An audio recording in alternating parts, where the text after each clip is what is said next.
The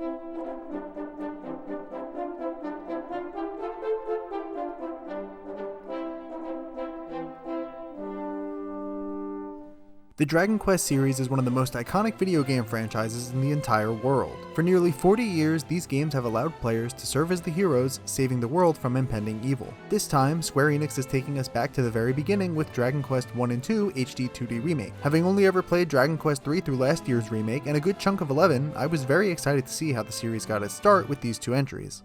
Thou art the hero, a descendant of Erdrick, the great hero from the past who saved the land from evil during the events of Dragon Quest III. It's now up to you to venture through Alefgard to defeat the Dragon Lord and rescue the princess, once again saving the land from evil. Dragon Quest II tells the story of cousins that are also descendants of Erdrick on a journey to take down the villainous Hargon and once again save the world. They're pretty close to your idea of a classic hero slays the dragon to save the princess story, but each of their stories stand well on their own. Each game has a colorful cast of characters that you meet along the way, and plenty of side quests that do a great job bringing these worlds to life. Dragon Quest I took me roughly 10 hours or so to complete, while Dragon Quest II sits at around 20 to 30 hours in length. At first I thought it was a little odd that we started this trilogy with the third entry last year, but after playing 1 and 2, it makes total sense. While I can't fully compare these remakes to their original counterparts, I do know for sure that these remakes include more content like new post-game missions and underwater sections, and build upon the games that previously existed. Dragon Quest I and II HD-2D Remake consists of both original Dragon Quest games with their traditional turn-based RPG mechanics. It's very similar to how the games originally were, offering options such as attacking, skills, spells, items, and defending, and you can select one for each hero's turn. Dragon Quest I has you take control of just one hero, while Dragon Quest II allows you to control a whole party.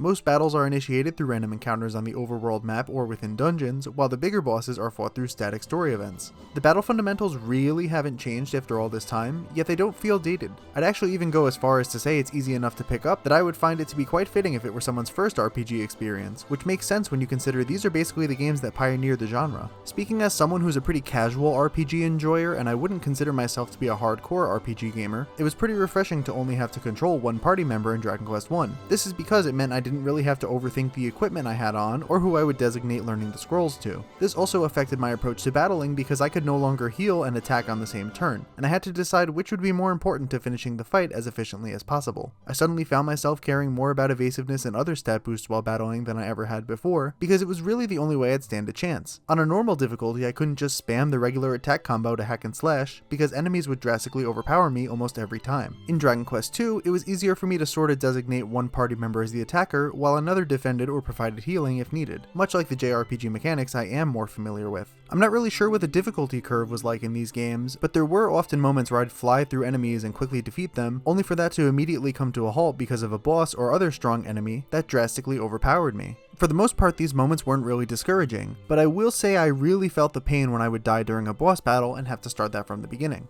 I do think the game is pretty balanced enough where it didn't take long for me to level up, recoup, and take on foes once again for a more successful outcome, but like with many RPGs, you do feel the time wasted if you spend too long on a boss only to fail. Casting spells and skills were some of my favorite actions to perform in battles, not just because they were usually more powerful, but because they bring a lot of life into these battles. Sure, the regular attacking is the quickest way to deal damage to most enemies, but it's awesome to actually see the flames go up on a group of enemies when I use Flame Slash or Sizzle, or even seeing a bit of a shake animation when I choose to use Dodgy Dance. Since admittedly I did sorta try to rush through these games as quickly as possible while still enjoying the story, I spent time learning enemy weaknesses so I could take down the baddies quicker. The game also indicates what will be the most effective, so that was another added layer of convenience. And even though I thought I had a foolproof strategy, these battles can still get pretty difficult. While exploring various towns, dungeons, and secret spots, I made sure to try and interact with as much as possible, talking to the townsfolk, checking every barrel for items or money, and just making sure I was getting the most out of my adventure to try and get the best weapons and armor and have the least amount of trouble while progressing forward. Throughout the games, there were also some shops where you can buy items and weapons and armor for your party members. At first they seemed a little bit expensive and I was worried about being able to afford the most powerful stuff, but eventually after taking down enough enemies, I did have enough money and I was able to buy pretty much whatever I wanted, especially in the case of Dragon Quest I, where I found it convenient to just sell off whatever I wasn't using. Again, it was just a one party member, so why keep the weak stuff? There's a little more to worry about when looking at your inventory in Dragon Quest II, but the game makes it really easy to figure out what's good and what's bad. And like in other Dragon Quest games, some equipment can be cursed, and this means it's another stop to have it purified. This can be a little annoying sometimes, especially when the equipment starts to damage you in some cases, but it was an oddly kind of charming annoying that just made me appreciate appreciate the series a little more. I don't normally do it when I'm exploring huge games like this, but I did stop to check out any of the hidden areas that popped up on the world map. And I mean all of the hidden areas. I wanted to see everything. And on the world map, there's not really a set order for you to visit the towns in, but there are certain locations required for the main story to progress. I would often go off the beaten path just to check off a location I hadn't visited yet so that I can teleport or zoom to it later. There were also many moments where I would be exploring an area and then immediately be met with a boss fight or a story event, oftentimes resulting in me starting the fight with no HP or MP. A little annoying, but I try to circumvent this most times by healing at every single opportunity.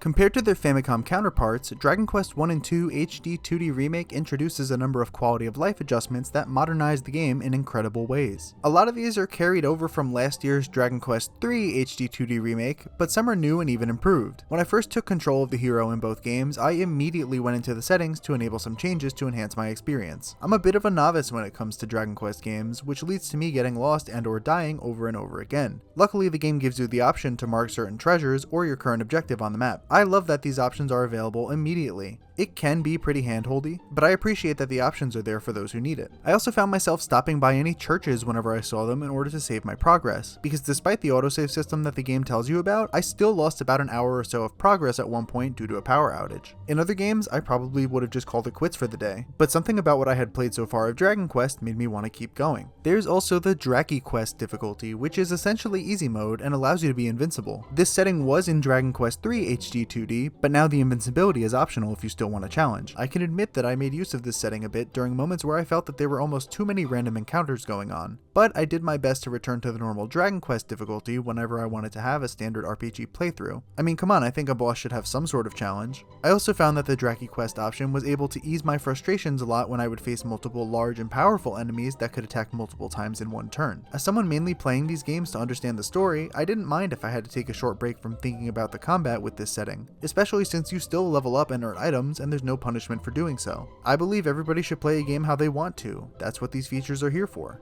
Dragon Quest I and II HD-2D Remake is yet another RPG featuring the HD-2D style of flat sprites roaming an open world, and it's just as beautiful as ever. While I've yet to play an HD-2D game outside of Dragon Quest III last year, to me they still have some of the best visuals of any video game out there. It's a great method of modernizing these classic titles while still remaining incredibly faithful to the source material. The lighting especially complements every environment, and I can't get over how good these games look. The water reflections and the shadows cast by the trees are especially pleasing to look at. Exploring the mountainous terrain of the overworld map enhances that feeling of exploration in a wide world that the game wants to give you, and these beautiful graphics coupled with the smooth performance makes for an all-around pretty great experience. I truly do believe that the HD-2D stylization is the perfect medium to transform these retro classics into modern marvels. The soundtracks for both games are fully orchestrated renditions of classic tunes found in the Famicom originals. In all the right ways, they don't sound like video game songs, and they do a great job of setting the tone of these epic adventures you embark on. It's also great that a lot of the dialogue in the game is voiced and helps bring these characters to life. While your character never speaks, you can choose to talk with pretty much any NPC you encounter in the various towns and dungeons. Some of the lines can be serious while others are pretty comedic, and there's a bit of visual humor that goes on with the hero that helps him feel less lifeless and more as an actual part of the story. I did enjoy the character interactions of Dragon Quest II a little more, mainly because there were more characters for the interactions to bounce off of each other here anyway. The way their lines are written also allows them to have more depth and feel like actual characters rather than just party members that you pick and name yourself. If we are to travel together,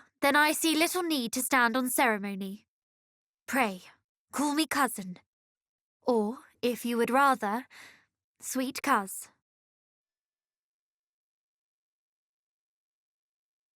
Ha! Did you hear that? I was right all along. It is destiny.